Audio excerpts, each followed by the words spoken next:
The overcrowded boat that capsized in eastern Congo last week killed 8 members of Serge Nzonga's family along with 70 others.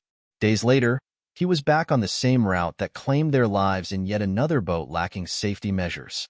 Nzonga and hundreds of other passengers, including Associated Press journalists, lined up at the seaport in Goma, eastern Congo's largest city, getting ready to board a locally made boat bound for Bukavu City on the other side of Lake Kivu, a perilous journey they would rather undertake than travel Congo's treacherous roads.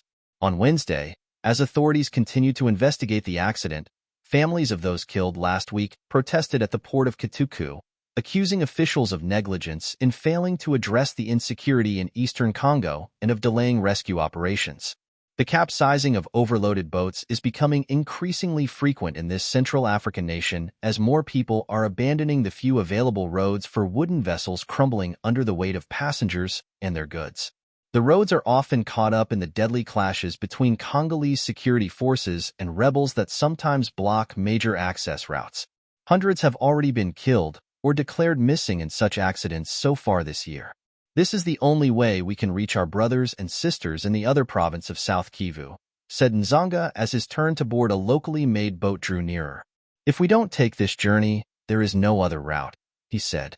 The road is blocked because of the war and the roads are not paved in eastern Congo.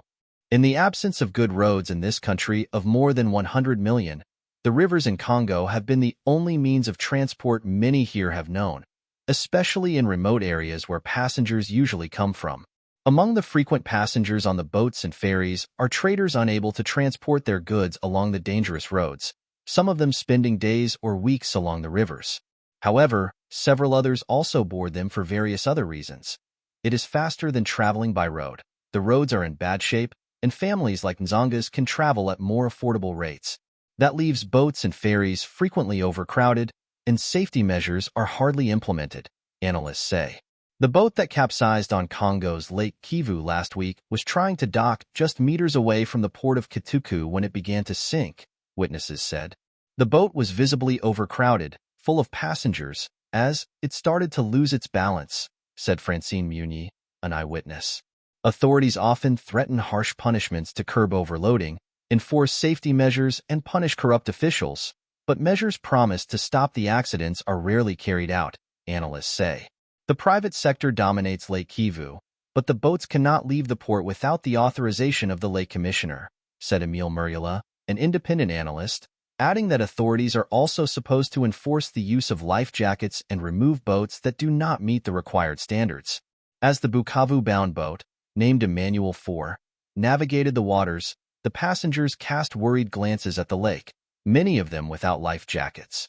Canoes crisscrossed the lake in search of the bodies of victims still missing after the latest accident. At the seaport, dozens of relatives waited patiently for answers.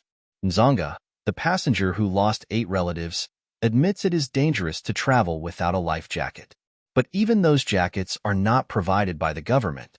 We're scared, but it's the only way we have to get to the other province, he said. I still have to travel, even though we're used to it, the accidents,